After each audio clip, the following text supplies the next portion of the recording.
Greetings, everybody, and welcome to our Savior's Lutheran Church, our online presence. Today, we are doing our next installment of I Love to Tell the Story. It's a project that we've embarked on that helps people from our congregation share their stories with other folks, and with the hope in mind that we might encourage others to do the very same thing. Today, Dr. Jason Engbrecht is here. Doctor, good to see you. Yeah, well, thanks for inviting me, Jeff. People don't use the doctor very much, so that always feels a little strange, but thanks for doing so. No, I want to use every honorific I possibly can, but it's good to see you, man. And if you've been a part of these conversations, we've had a chance to visit with our outgoing president and our incoming president. That would be Amy Cox and then Ken Hubert. And Jason now will be, if all goes according to plan, elected to our church council this next Sunday as our president-elect. And as I joked with Amy last week, I don't believe there will need to be any ballot recounts or there will be any sort of concerns about this election. So I think we're probably okay. Yeah, I can assure you I won't be contesting any results. Listen, man. Whatever they are, I won't be contesting them. Jason and I go way back. In fact, Jason's home was the first home at Our Savior's that I was able to be a guest at when I was in the process of interviewing. His wife, Lisa, was on our call committee, and so I got to visit Jason at his house. The only thing that bugged me just a little bit was this incredible fascination with Michigan. Is that a state, or what is Michigan? Yeah. So you're referring to the University of Michigan, which adorns our house proudly in many, many places. The greatest public college in the world, I'd say. So I'm proud to be a graduate of the University of Michigan. You almost said the universe, and as a physicist, that'd be a big stretch, buddy.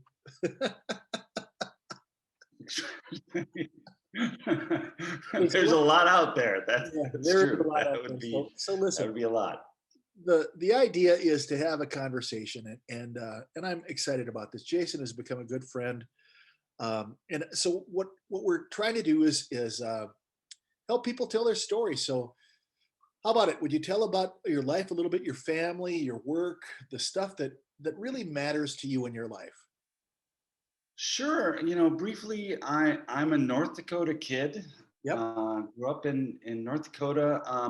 Met my now wife in high school. We are high school sweethearts, and we went away from each other for college. I was in college in Texas, and she was in college at Concordia in Moorhead, and spent 4 years apart, and then got married. And so we've been married,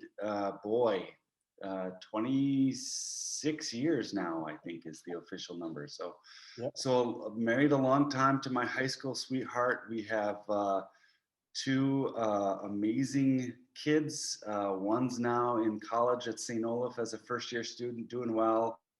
And then Sarah, our youngest, is a junior at the high school. And so, that family, of course, makes up my life. We moved out here to Faribault because I took a job at St. Olaf College almost 20 years ago now, and that's where I work now.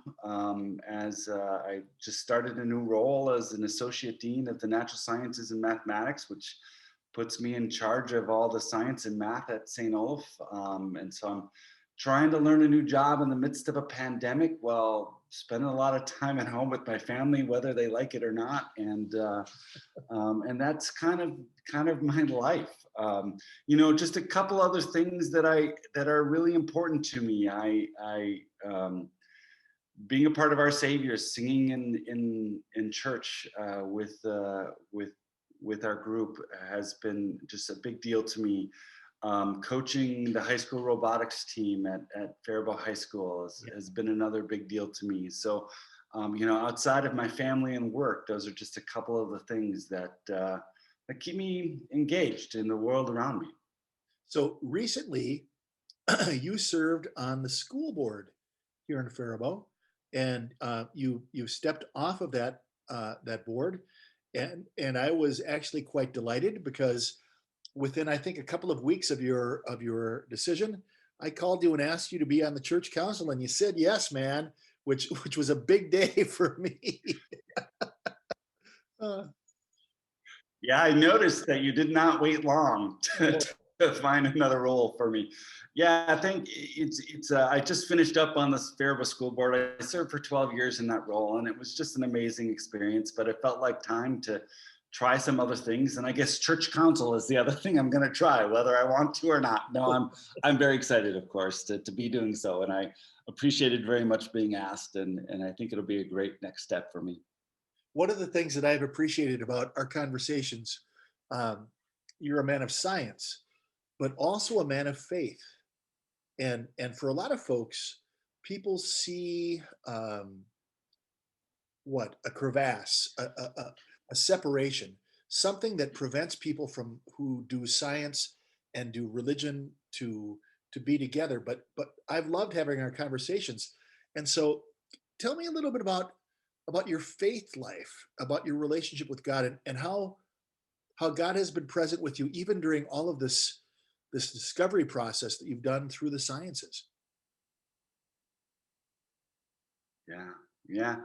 No, and I think you raised one of the key points for me about my faith journey, is becoming a scientist, and trying to think about what that means for me as a person of faith.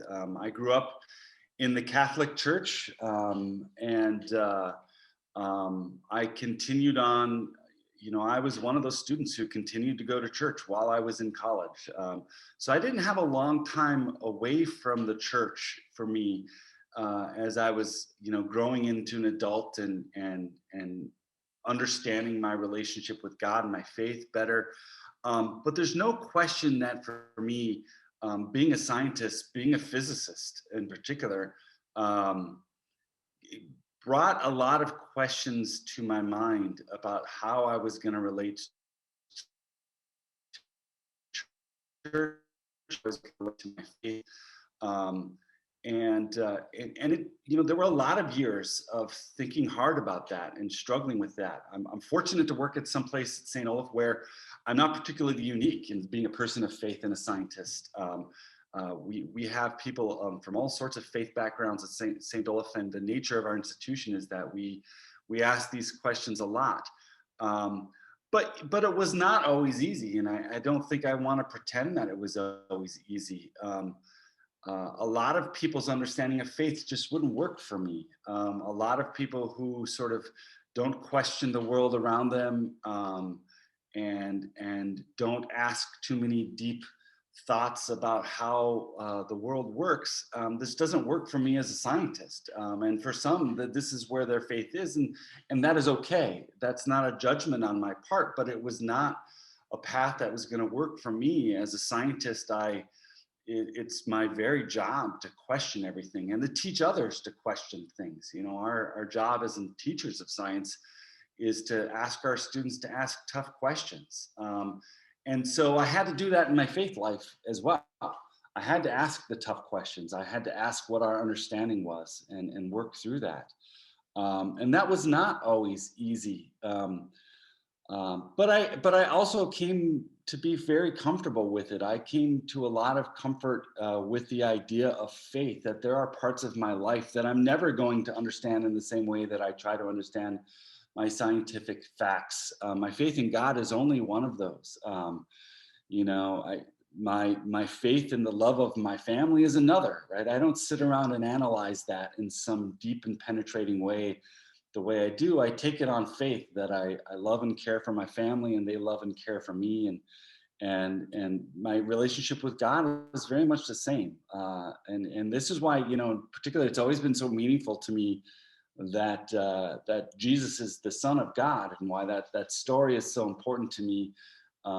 He could have been any other prophet, but in the Christian tradition, we we believe Jesus is the Son of God. And why is that relationship so special versus just a prophet? Um, and I think that's where I think about my family and my relationships with my family. There's something about that relationship that is extra special, and um, brings a faith that is meaningful to me, and helps me relate then to the story of Christianity, the story of Jesus Christ, and why I can bring that into my own life, on faith. I don't test it the same way I test my scientific facts. I don't, and I don't need to. I for a lot of years I asked those questions, and I asked the hard questions. Um, and some I feel like I've answered, and others I probably never will. Um, but I'm comfortable because of this idea of faith being really, really a meaningful word to me. I'm really grateful that you're willing to talk about this because actually last week when I was on the conversation with Ken Hubert, who is he's a biologist and has taught here in the Faribault school system for a long time. One of the things I said to him, and I would share with you, I probably have said this before, is that one of the things I love, especially about the Lutheran tradition, is that we don't expect people to check their brains at the door. Yeah. We want people to carry their intellect into their faith. And we don't sense that intellect and faith are separate, but rather that they're profoundly connected, profoundly united, and both are gifts from God. And so as I think about my understanding of science, and I think about crazy concepts like infinity and the grand nature of the universe. To me, what that does is reinforce my sense of the majesty of the Creator. I'm awestruck. I'm not a physicist. I love everything about physics except the math, which drove me crazy. but I love the concepts, and I think about that story from Genesis, and also then repeated in John, about in the beginning was this word, this vibration, this prime mover made something happen in creation. And for me, as I understand the science, it actually affirms my understanding of faith. It doesn't contradict, but rather enriches. I mean, would you agree? You've probably thought about this a whole lot more than I have, and certainly on a different level. But what would you say about that? Yeah, so I think you're right. And I think for those of us who are scientists, our feelings are not very different than yours. I think I have and by that I mean my feeling as a professional is not that much different than yours as a layperson in your understanding of science. Yeah. I have a lot more details understood, right, that I've worked out than you have. Um, but there's an Einstein quote, which is something like, the awe and beauty about that which we can only form a faint glimpse, as his feeling about science. And I have that same thing. It's hard for me not to continue to study science and just become more and more profoundly struck by the beauty of it.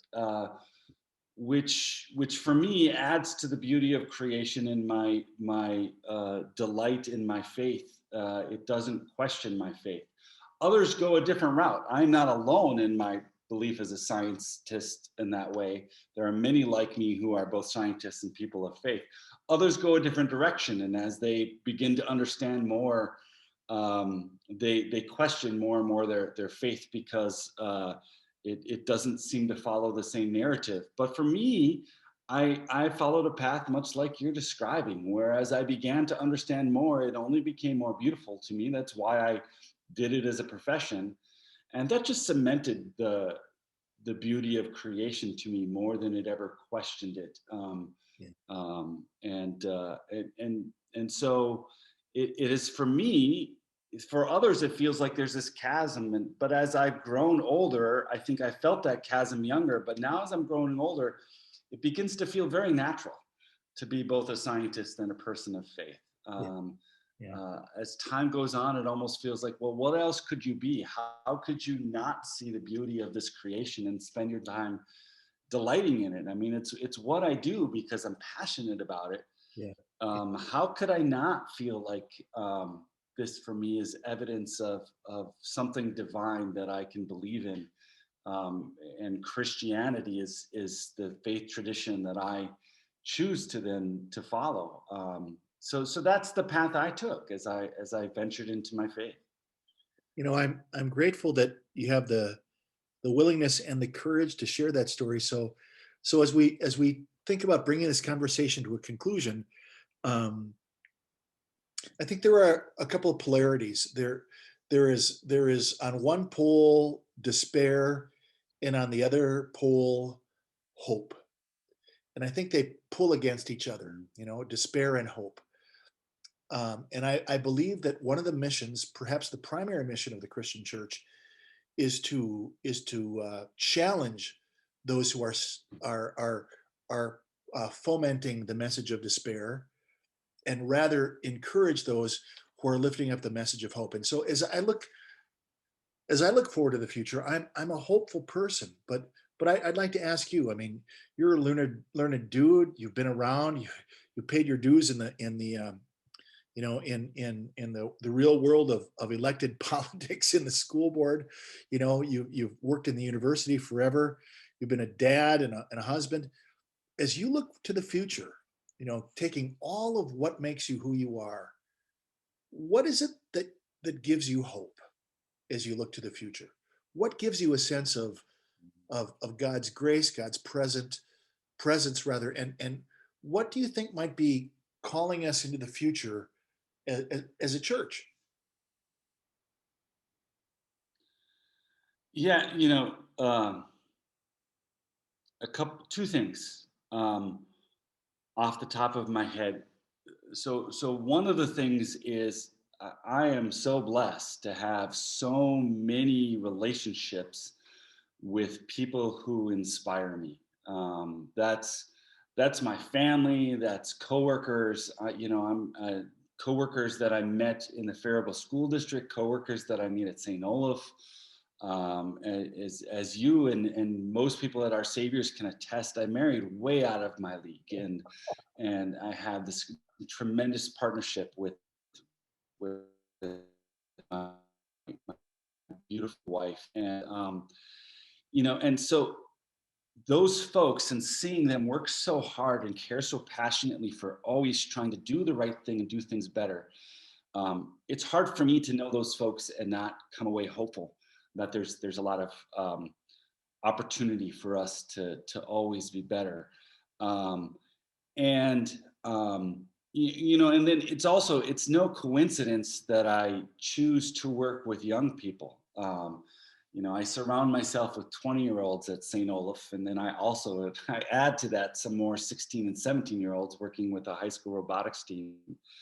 And I have zero patience for people who start any sentence, kids today don't blah blah blah. I have no patience for that. Kids today volunteer more time and they work harder than kids did in my day, and they work harder than my parents did in their day, no matter what my parents would say, right? And so um, kids today are amazing, and it's impossible for me to work with these young folks and not come away incredibly hopeful for what's next. They understand things that in terms of equity and inclusion ideas and how to treat others that it took me 40 years to understand. And they're just there. And so those things make me hopeful. And I think and both of those things then really bring me back to Our Saviors, why the church, Our Saviors, is so important to me. Um, One of the things I've loved being a part of this congregation for 15 years is the amazing people in our church. And I don't have to tell you that, this. I know it. It is easy to look around the community of Faribault and see the leadership of Faribault touched by our saviors at every time you turn around. Um, so, this is a congregation that has an incredible depth of talent and leadership and abilities, to affect not just our own faith lives, which I think is really important for us to do as a church, but also to affect the community we're in, and through that, the world that we're in. I don't like to waste my time doing things that I feel like don't make an impact. So Right. I would have said no had I thought being, serving on our Savior's church council was a waste of my time. I just would have said no. I don't like to do things that I feel like waste my time. The reason why I said yes, and was willing to serve, is because of the people I meet at our Saviors, and how profoundly talented and committed I see them being, to working in the community around us. And if I can be a part of that, and if I can help with that, then I'm excited for where we can go, and I hope to be a part of it. I really, I really like that kind of dialectic dialectic that you've lifted up about faith and life going together. It is about what we do on Sunday morning, but it's mostly really about what we do all of the other time. 1 hour a week, or two, whatever that might be. That's not the totality of our lives, but it's about taking our experience in worship or fellowship or learning from the church, and then incorporating that into our daily discipleship, our vocation, our calling. That's the thing I love about our saviors too, because I think people see that. So, hey, we need to wrap this thing up. But anything you wished we might have talked about, Yeah. like brief, that you might want to share as a message to our church? Well, I'm really good at doing a Rubik's cube. So at some future point, I want you to work that into a church service, so I can show that that very narrow talent off. But otherwise, I think mostly we have it covered here. So Yeah, I, awesome. I really appreciate that. It's funny. It's funny you bring that up. We have a daughter who was a math major at Luther, but also a religion major, and so she works as a youth director right now. But she loves math, and she has right now. She's got a son who just turned 1, and she's already given him the four-sided Rubik cube, and she can do the. I think she's got a six square Rubik cube. I mean, so she actually had a great friend who was a professor of mathematics up at NDSU, who visited with her. And when Becca was little, she loved to do the cube. I myself, I would rather read a book. So to each his own. Jason, man, it's just great to be together with you. Thank you for who you are, for what you do, for the way you live out your faith every day in your work with your family at our church. And thank you on behalf of our church for sharing this story, and also for being willing to serve as a leader in our congregation. I'm really grateful. And to all of you who are watching, my hope is that you will take a look at these videos, and maybe share the rest. If you haven't seen the other ones, do that. My hope is that each and every week we'll be doing one of these videos to introduce people from our congregation and talk about how faith and life go together, and realize that one of the best things that we can do is tell the story. I love to tell the story, and I think Jason does too. So blessings, buddy, and we will see you soon. Yeah. Thank you so much, Jeff. Thanks.